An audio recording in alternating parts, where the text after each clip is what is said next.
Ladies and gentlemen, welcome to another edition of Psychosin Psychoanalysis, the show where I review albums that have been out for a while, or maybe I just want to call attention to them and let you know about them, of signed bands. Unsigned bands obviously will be on the the Underground Rising show, and upcoming albums will be on the incoming show. So just a little quick explanation. Anyway, today you'll be reviewing a band I saw playing with Hearts Under Fire at the Unicorn in Camden last month. It was in fact their very first UK tour. It's a punk band called Besserbitch, and this is their debut album called Moments of Ground. That's not particularly clear there on the camera due to the focus being a little bit funny. But anyway, we'll get into this. However, some of you may be wondering, who are Besserbitch? Well, as I do with all my other reviews recently, let me tell you. Before I go into the show telling you all about the band, I'm just going to apologise to the band themselves if they watch this, because the simple fact is I can't speak Swedish, so therefore I'm probably going to mess up the pronunciation of the names of the band, and for that I do apologise. However, Besserbitch are a Swedish band who formed in 2008 in Stockholm. They're well known for delivering fast, furious and emotional punk rock with very catchy melodies. The band consists of singer-guitarist Elin Andre, guitarist Sanna Fuchs, bassist Clara Persson, and drummer Elsa Fogelstrom. In 2012, Besserbitch signed to Sony ATV Bolero Records. Their debut album, which I'm reviewing for you today, Moments of Grey, came out in September 2013. However, reviewing it for you today because I have only just found out about the band.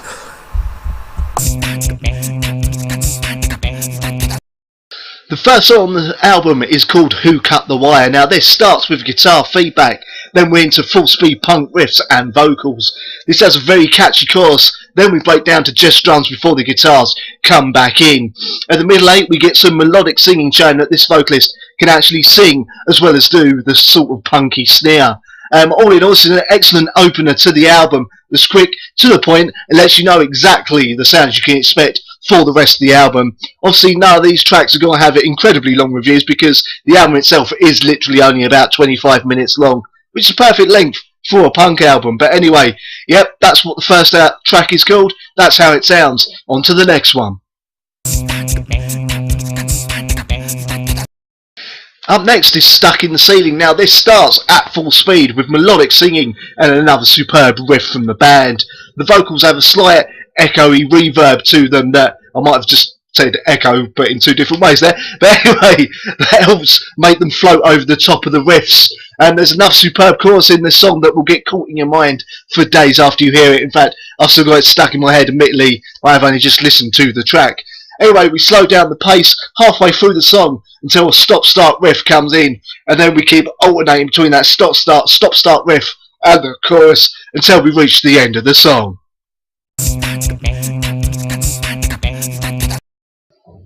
Up next is Skin, which was one of the singles from the album.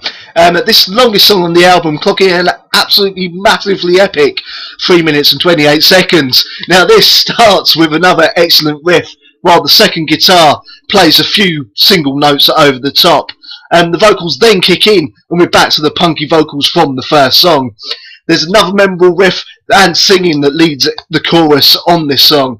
Halfway through, we speed right up into what I can only describe as an almost thrashy style drumming and riffing from the band until we slow right back down and go back into the verse again, ending with another recital of the chorus.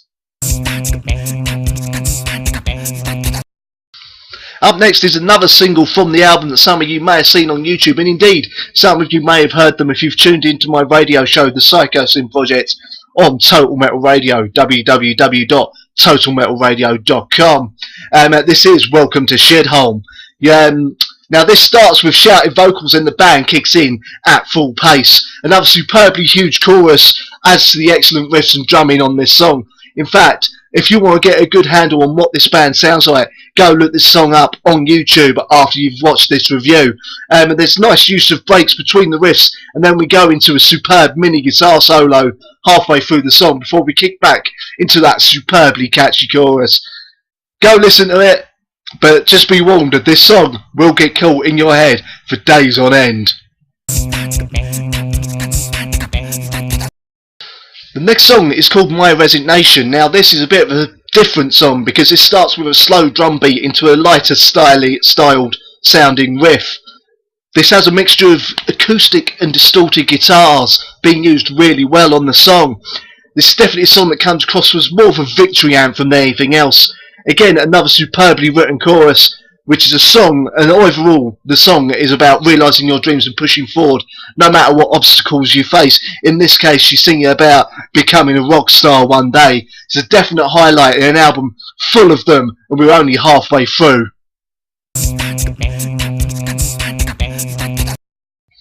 The next song is Saving Up Time. Now this starts with a high speed drum beat and guitar riffs as well as the vocals right from the off of the song. There's superb use of gang vocals on the chorus here. Halfway through we get the drum beat and the awesome guitar solo perfectly complementing the main riff.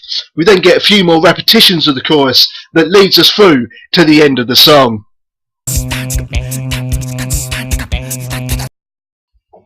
Up next is a song that has a title of which is something I've been accused of having myself several times. Admittedly, I'm sitting here in an obituary shirt, which probably doesn't help.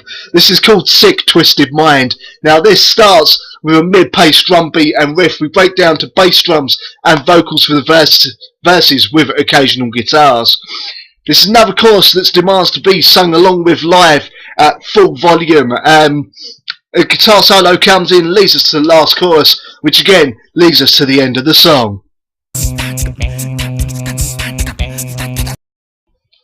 Up next is Killed Death, which may be a bit of a reference to Motorhead's classic song Killed to Death. Anyway, this starts with a superb guitar melody being played until that fades out. There's a drum roll and we're into the vocals and the whole band crashing in and playing along. The vocalists sound incredibly impassioned on this song, leading us to another superbly catchy riff. The vocalist switches between melodic singing, screaming and her punk style sneer, and it's used to superb effects on this song all the way through. The penultimate song on the album is called Walk of Shame. Now this starts with a drum count in, then the whole band comes crashing in for a few bars. We then break down to just vocals until the band kicks back in again. There's a slow style sort of drum roll which kicks us into the chorus with superb switching between the main vocalist and gang vocals from the rest of the band. Midway through we break down to just drums and bass and the guitars join. It all builds up to one final run through of that superb huge chorus. The last song on the album is called Is It So Hard to Be You. Now this starts with a lone guitar playing the melody, then there's a second guitar in the background playing sort of odd notes until the bass drums and vocals kick in at full speed. We break down to almost sort of dub style speed and sound, then speed right back up to another chorus to be shouted and stuck in your head for days on end. The song continues this way, alternating between dub style guitars, punk riffs and that chorus until we break right down to a slower paced drum beat and guitars with occasional bass notes being played over the top. Then we kick back into one last recital of the chorus, which takes us to the end of the song and indeed the album. So, what did I think of this debut album by Besserbitch, which is called Moments of Grey? Honestly, I really enjoyed it. I enjoyed it enough to say that it's a bit of a lost classic, really. It's a shame that this didn't really get a lot of promotion over here in the UK. I don't know if they got anywhere in America or anywhere else in the world, but honestly, it's really good. It's full of proper punk classic songs, really catchy choruses, fantastic playing by the entire band. And as a debut album go, there is not one single song on there that is wasted, not one single bad song at all. So yeah, if you like punk music, go check it out. They have just played the UK, as I said at the beginning of this review, and they really did nail it live as well. This is in fact how I found the band, was through that UK tour. So listening to this album, it was clearer because obviously they didn't have to sing through a slightly dodgy PA as they did on their live tour when I saw them in London. However, yeah, if you're a fan of any kind of punk, looking for something a bit different, a little bit of a band you can show your friends or whatever, check out Besserbitch and sort of hopefully we can make them bigger and get them back here to the UK and touring all over the place. Anyway, I've been Psychosin. This has been Psychosin Psychoanalysis. Hopefully you've enjoyed my reviews. I will keep bringing them to you of signed and unsigned bands, along with the interviews I do for Total Metal Radio, because this Saturday I am interviewing Del Bromham of 70s UK rock band Stray, because they're playing Southend, so I'll be interviewing him. I've got a few more interviews up my sleeve that I'm not going to reveal yet until I know they're definitely happening. But yeah, feel free to subscribe, and I will see you next time. I turn to face